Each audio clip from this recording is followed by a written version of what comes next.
Alright, so I have this VIC 20, and I actually made these homemade cables for it since I didn't have any cables. And it sort of works, but I'll show you what I mean by that. If I turn it on, you see the red light comes on, but instead of booting into BASIC, I just get this with all of the zeros, which isn't really that helpful. But I can actually type a command blindly into BASIC, so we'll do poke space 3689 comma space 50 return, and this turns our screen, well, our background red, and just kind of changes all the colors there with the text being like a light cyan and the frame being black. So we can see it is indeed executing code correctly, which is always a good sign.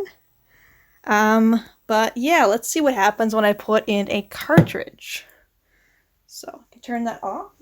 And I have my Jupiter lander cartridge that I just acquired recently to test this machine.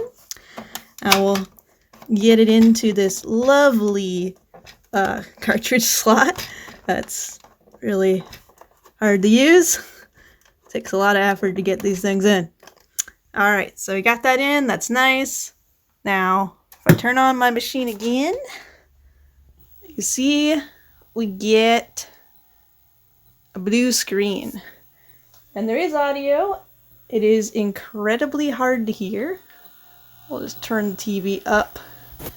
It is on max.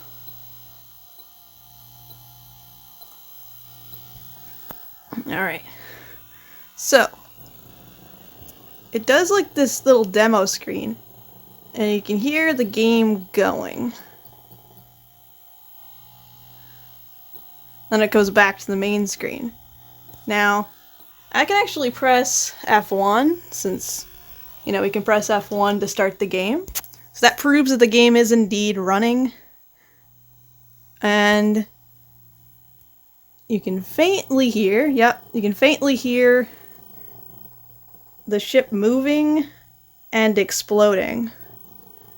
And I mean, I can press like F1, D and A and all that to move, but I can't see what I'm doing, so there's really not much point in that.